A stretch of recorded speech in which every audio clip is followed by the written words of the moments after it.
በምንም ተአምር እርሱ ስለፈለገ ትግራይን ማስገንጠል አይችልም። የሽግግር መንግስት ካልተመሰረተ ኢትዮጵያ አበቃላት። ኢትዮጵያን በቅጥረኞች አማካኝነት ከውስጥ ማዳከም። ጤና ይስጥልኝ። ይህ በሐቅና ሳቅ የሚቀርብ ፌርማታ የተሰኘው መርሃ ግብር ነው። ፌርማታ ላይ ሰዎች ይገናኛሉ። የሰሙትን ያዩትን አንስተው ሐሳብ ይለዋወጣሉ። በአብሮነታቸው ትናንትን ያስታውሳሉ፣ ዛሬን ይመዘግባሉ፣ ለነገ የሚያግባባ አገራዊ ትርክት እያኖራሉ። ፌርማታ። ያ ከትግራይ ሸሽቶ ወደ አዲስ አበባ የመጣው የወዳጄ ቤተሰብ ትናንት ማታ ደውሎልኝ ለማን ነግረዋለሁ እስኪ ብቅ ብለህ የማዋይህ አለኝ ብሎኝ ስለነበር ወደ እርሱ ዘንድ በማለዳ ገስግሼ የመሄድ ሐሳብ ወጥኜ ሌሊቱን እንቅልፍ ባይነህ አልዞር አለኝ። ምን ቢሆን ነው? ምን ገጠመው እያልኩ ስጨነቅ እንቅልፌ መጣልኝ እያልኩ አጉተመተምኩ።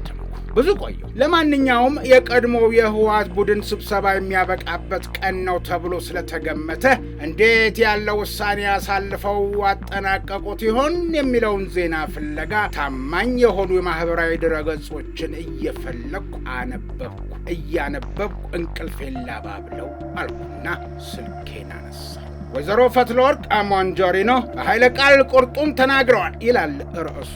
ቀጠልኩ። በቃ ጦርነቱ አይቀሬ ነው። ታጣቂውን ቁጭ አድርገን እየቀለብን ሳይሆን ስራ እያሰራ ነው መቀጠል አለበት። ቁጭ ተብሎ የሚከፈል ደሞዝ የለም። ከየት ይመጣል ገንዘብ? ይዋጋ። የምንቆጣጠረውን አካባቢ በአይነት እየወሰድን ገንዘብ የማድረግ አቅም አለን ሲሉ ተናገሩ። አሁንም ውጊያ አምሯቸዋል ማለት ነው። አሁንም ዝርፊያ ይፈጽማሉ ማለት ነው። ግን የሚዘርፉት ማንን ነው? የሚወጉትስ ማንን? አጠገባቸው ያለው አማራውና አፋሩን ነው። አጠገባቸው ያለው የአገርና የህዝብ ሀብት ነው። ታዲያንን ጽምዶ ፈጠርኩ ብሎ ለአማራ ህዝብ ነው የምታገለው የሚለው ፋኖ ከህወሓት ጋር ሆኖ ያሳደጉትን ጎረቤቶቹን ሊወጋና ሊያዘርፍ ነው ማለት ነው። ኧረ እንደው ነገሩ እንዴት ነው? ታጣቂዎቻቸው ደሞዝና መሬት ይሰጠን ሲሉ መጠየቃቸው የተገባላቸው ቃል መሆኑ ነው እንጂ እንዋጋ ከፈለጋችሁ ይህንን ስጡንና አላሉ። የሚሰጣቸው ከሚዘረፈው ላይ ነው ማለት ነው። ምን ማለት? ግራ ገባኝና ከቆምኩበት ጽሑፉን ለማንበብ ቀጠልኩ።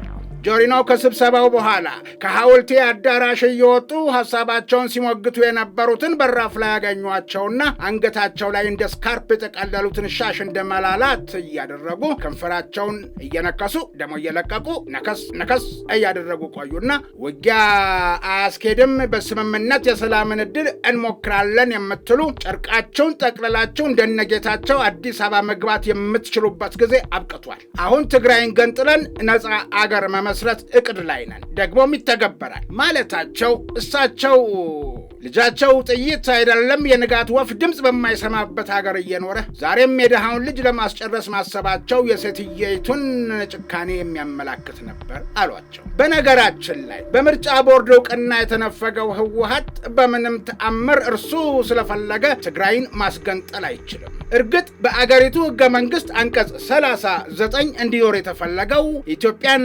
የሚያክል ትልቅ አገር እንዲህ ያለው ተበጣጥሳ ትናንሽ እንድትሆን ከመመኘት ቅዠት የተቀዳ ነው። ግን አይሆንም። የኢትዮጵያ ታሪክ መቅጃ የሁሉም መሰረት የሆነውን ትግራይን በህወሓት ጥቂት የጦር አበጋዞች ፍላጎት ሲባል መገንጠል አይቻልም። የትግራይን ጉዳይ ከሌላው ለየት የሚያደርገው ሁሉም ኢትዮጵያዊ ከዳር እስከ ዳር ከጫፍ እስከ ጫፍ መወሰን ሲችል ነው መገንጠል ወይም አለመገንጠልን ሊወስን የሚችለው እንጂ ከመሬት ተነስቶ ነፃ አገር ብሎ ከተቀረው ኢትዮጵያ ወንድምና እህት ህዝቡ በቀላሉ መነጠል አይቻልም። ሞንጆሪኖስ ፖለቲከኛ ናቸው እና ፖለቲካው ሲሞቅ አንዱን፣ ፖለቲካው ሲቀዘቅዝ ሌላውን ቢሉ አይገርም ይሆናል። የሚገርመው በመንበረ ሰላማ ወንበር ለመቀመጥ ወገባቸው እሺ ያላቸው ደፋሩ የዋልድባው ሰላይ በትውልድ የዘራረጋቸው ከኤርትራ የሚመዘዝ ነው የሚባልላቸው አባ ሰረቀ ብርሃን ጉዳይ ነው። ዛሬም በካፖርት ኪሳቸው ካለው መስቀል በወገባቸው ያለው ሽጉጥ የሚበልጥባቸው እንደ ሁለት ጸጉር እንዳበቀለ አባት ሳይሆን የረገጠውን ድንጋይ የሚፈነቀለለት ሮጦ ያልጠገበ ጎረምሳ ይመስል ትናንት በጸያፍ ቃል ኢትዮጵያን ተሳድበው ስላልጠገቡ ዛሬም ኢትዮጵያን ይዛለፋል። ምንም ቢሆን መስቀሉን ይዘውታል ብለን በኢትዮጵያ ጨዋነት ትዕግስትን ስጠኝ ብለን ብናልፋቸው በድፍረታቸው የተነሳ በሳቅ ሊገድሉን የተነሱት የሜቴኩ ጄኔራል ተገንጥለን ከኤርትራ ጋር አብረን እንኖራለን ሲሉ መናገራቸውን ስንሰማ ነው። መርከበኛው በሚል ቅጽል ስም የሚታወቁት የሜቴኩ ጄኔራል ለዚያውም በጊዜያዊነት ለኮንትሮባንዲስቶች መኖሪያ እንጂ በጦርነት ልጆቹን ለሰዋበት ሀብት ንብረቱ ለተዘረፈበት ትግራዋይ ተገንጥሎ እንደ ጠላት ከሚያየው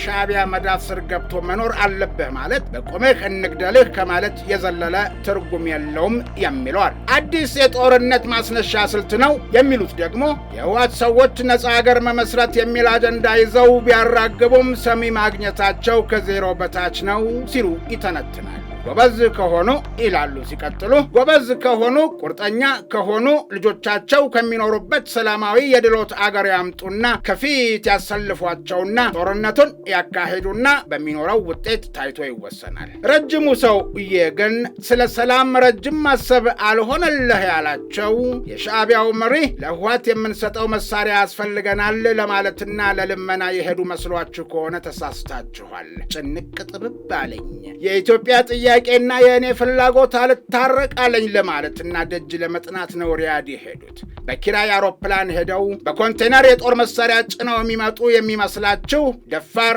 ጋዜጠኛ ቢኖርና ቢጠይቃቸው የገንዘብና የመሳሪያ መግዣ እኛም አላጣንም የነበረንስ መቼ ፈታ ነው ብለው ያላቸውን ክምችት ይናገሩ ነበር።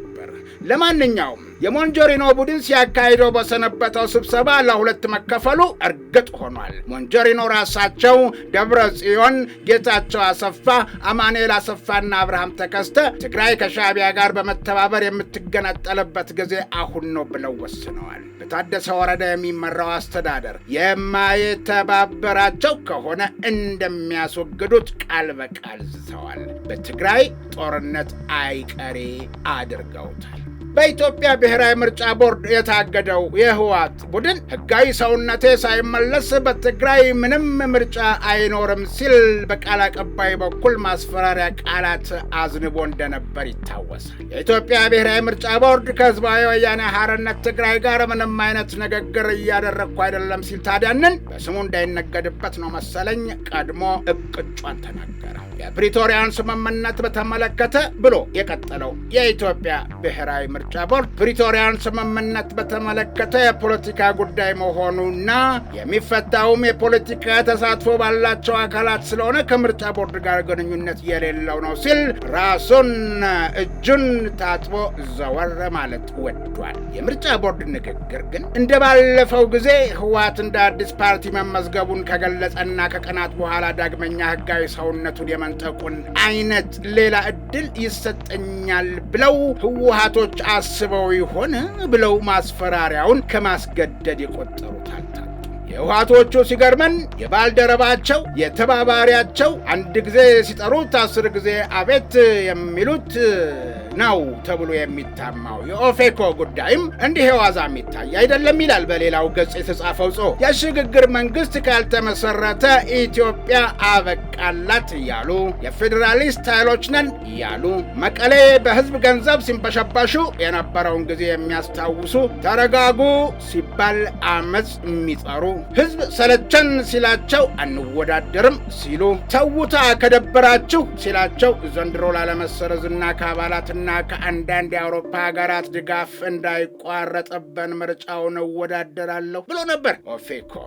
አይ ጥሩ፣ ለኦሮሞ መብት መከበር እታገላለሁ፣ ለሰላሙ መገኘት እደክማለሁ ብለህ ሰላም ብትነሳውም ባትጠቅመንም በምርጫው መሳተፍህ በራሱ ድምቀት ነው ብሎ የዋህ የሆነ ደጋፊያቸው ምን ቢሉት ጥሩ ነው? በአዲስ አበባና በአንዳንድ ከተሞች ብቻ ነው የምወዳደረው አለና ቆጭ።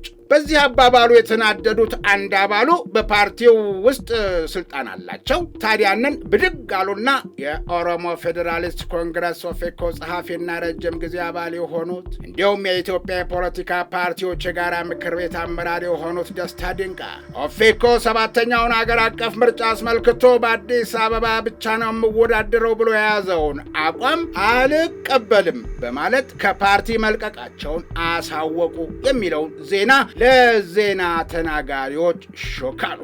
እውነታቸውን ነው። በስሙ እየታገልኩልህ ነው የተባለው ሌላ ቦታ ያለው ህዝብ እንዴት ይሁን ታዲያ? እና የኦፌኮ ውሳኔ ሌሎች አመራሮችንም ያስቆጣ ሲሆን ለህዝብ የሚታገል ድርጅት ምርጫ አልሳተፍም እንዴት ይላል በማለት ሌሎች አባላትም መልቀቂያ በማስገባት ላይ መሆናቸው ታውቋል። ከኦፌኮ የሚለቁት አባላት ሌላ ፓርቲ በመመስረት አሊያም ወደ ሌሎች ፓርቲዎች በመቀላቀል በሰባተኛው ሀገር አቀፍ ምርጫ ይወዳደሩ ይሆናል ተብሎ ይጠበቃል። ኦፌኮ ውሳኔውን መለስ ብሎ ካላየና በምርጫው በሁሉም የኦሮሚያ አካባቢዎች ካልተሳተፈ ህልውናው አሳሳቢ ወደሆነ ደረጃ እየሄደ ነው የሚሉ፣ ኦፌኮን በቅርበት እናውቀዋለን የሚሉ አልታጡም። አቤት የጌታዬን መንገድ እከተላለሁ ብሎ አለ ያ የተጣራም ያልተጣራም መረጃ እያመጣ በሚቀልድ ወዳጃችን ህወሓት ሳይወዳደር የኔ መወዳደር ውለታ ቢስ መሆን ነው ብሎ ቢሆንስ ኦፌኮ የማይወዳደረው አላለ። በሳቅን በወደድን ነበር። ግን በህዝብ ስም የሚቀልዱ ፓርቲዎች ጉዳይ ሆነና እንደተማከርን ሁላችንም ሰቀጠጠን። ይህ ወዳጃችን ሲያወራል። በነገራችን ላይ ኦፌኮና ኦነግ ለኦቦ ሽመልስ ያስገቡት ደብዳቤ እንዴት ሆነ? ቀጠሮ ይሰጠንና በኦሮሚያ ስለሚስተዋለው በተለይ ባለፉት 6 ዓመታት እየተባባሰ ስለመጣው የሰላም እጦት ጉዳይ ለመወያየት ቀጠሮ ይያዝልን ብለው የጠየቁበት ደብዳቤ ጉዳይ ከምን ደረሰ? እውነት ይሆን? ለጨዋታ አላረጋገጥኩም እንጂ በዚህ ዙሪያ እንዲህ ሲል አንድ ወዳጃችን የነገረን ነገር ነው። ደብዳቤው ገባ አሉ። ደብዳቤውን የወሰደው ሰው በቀሪው ላይ መዝገብ ቤት ስለመቀበሉ አስፈርመህ አምጣ ተብሏል። ምክንያቱም ደብዳቤውን ተቀብሎ አስፈርመን ማስረጃ ይዘናል፣ ግን ክልሉ ስለ ሰላም ስናነሳ ስለማይወድ ጠርቶ ቀጠሮ ይዞ አላነጋገረንም ብሎ ለመወንጀል ታስቦ ነው አለ። ተው እባክህ፣ ደብዳቤው ስለመግባቱ ማረጋገጫ ነው እንጂ እንዲህ ሳስበው አይሆንም ብንለው ጭራሽ ውስጥ አዋቂ ነኝ አለና አረፈው። ደብዳቤው መግባቱን የፕሬዝደንቱ ጽሕፈት ቤት ኃላፊ አይተው እኔ ስለ ፕሬዝደንቱ አቀርበዋለሁ እንደው እነዚህ ሰዎች ግን አሉና እያቁተመተሙ ሳቃቸው አመለጣቸው። አቦ ሽመልስ አብዲሳ የመስክ ስራ ላይ ስለነበሩ ቢሮ ባለመግባታቸው በሰሜ ስለ ደብዳቤው ሰሙና አምጦልኝ አሉ። በአይን ያዩት ይሻላል ብለው ደብዳቤውን አዩና በሳቅ ፍርስ አሉ። ስራችንን እንዳንሰራ ባለፉት 6 ዓመታት ያደረጉትን እያወቁ ራሳቸውን ለህዝብ ተሟጋች ሰላሙን ጠባቂ አድርገው ይቀርባሉ እንዴ? ያብዬን ወደምዬ አሉ። እርግጥ ኦፌኮና ኦነግ 6 ዓመት እየሰንብተው እየትከርመው ምንስ ያደርጉ ነበርና ዛሬ የኦሮሞ ሰላም ማሳሰባቸው 7ኛው ሀገራዊ ምርጫ መጣ ሲባል ወይንስ ሰላሙን በማሳጣት የላኳቸው ተላላኪዎች እንደወጡ ቀሩባቸው? ለቁራ መልእክተኛ ሚሽን አኮምፕሊሽድ ሆነና ዛሬ እጃቸውን ታጥበው መጡ። ማን ነበር ክልሉን ወደ ኋላ ሲጎትት የነበረው? ማን ነበር አላሰራ ሲል የነበረው? ሁሉን አይናገሩት ሆኖ እንጂ ብዙ ነበር። ይህ ወዳጃችን በንጹህ ልብ በመቆርቆር አጫወተን። በእርሱ ጨዋታ ውስጥ የቦስን ሳቅና ፈገግታ በዓይነ ግን እርሱን አምኖ እንዲህ ሆነ ማለቱ ቢከብድም በኦሮሚያ የተሰራው ከዚህ በላይ ይሰራ ነበር። ኦፌኮና ኦነግ ማብራሪያ ከመጠየቅ ስለ ሰላም ለህዝባቸው ቢሰሩ ኖሮ የሚለው ዋና አበይት የሆነ ሐሳብ ሳያስማማ አይቀርም።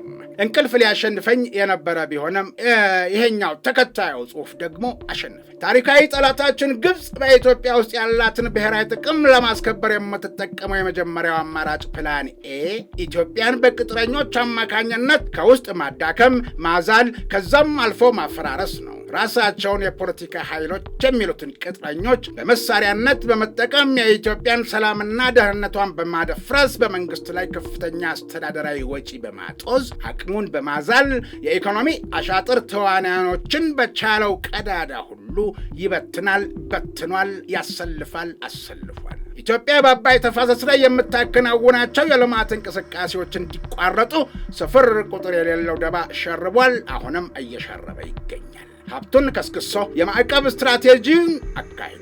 የሚችለውን ኃይልና ተቋማት በአንዳነት መለያቸው ከሆኑት ጎረቤቶችና አሽከሮች የሆኑትን በአንድነት አክተልትሎ የሚችለውን ሁሉ አድርጓል ሲል ጽሑፉን ተንደርድሮበታል።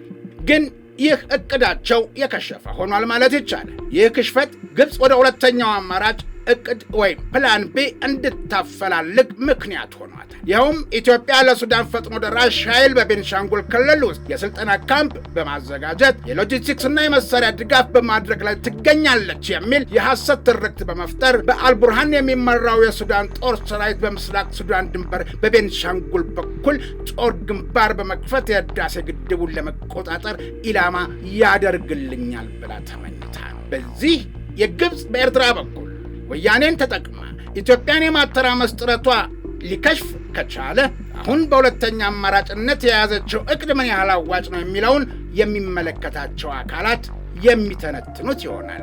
ግን በዛም ጽምዶ በዚህም ጽምዶ የግብፅ ተኝታም ቆማም የምታተመትመው በኤርትራ በኩል ወያኔና አማራ ክልል ውስጥ የጠመንጃ ትግል ላይ ያሉትን የአደረጃጀቶች በመጠቀም ኢትዮጵያን የማተራመስ ከፍተኛ ጥረት እያደረገች የምትገኘው ግብፅ ለዚህ እቅድ ስኬት ኤርትራና ወያኔ ጽምዶ የተሰኘ ጥምረት እንዲፈጥሩ አድርጋ ሁለቱንም ተላላኪዎች ቸበለው እያለችና ፍርፋሪ በሚጣልላቸው ሚዲያዎች ሴራ እያስመረተች የጀመረችው ቅንጅት ወይም እቅድ እንዳሰበችው ሊሄድላት አልቻለም።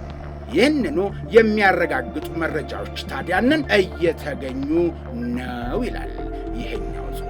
እውነትም ኢትዮጵያን የነካ የለውም በረካ ሲል አንድ ወዳጄ ያለውን አስታወሱ። ጎበዝ፣ አሁንስ እንቅልፌ አንጎላጆኛል። አሁን ልተኛ። ነገ በጠዋት ያ ከትግራይ ሸሽቶ ወዳጄ ቤት የመጣው የወዳጄ ቤተሰብ የሚነግረኝን ሰምቼ ያጋጠመውን ላዋየህ ፈልጋለሁ ያለኝን ያዋየኝን አምጥቼ ከእናንተ ጋር ሐሳብ እንካፈልበታለን። አበቃው። ሰላም።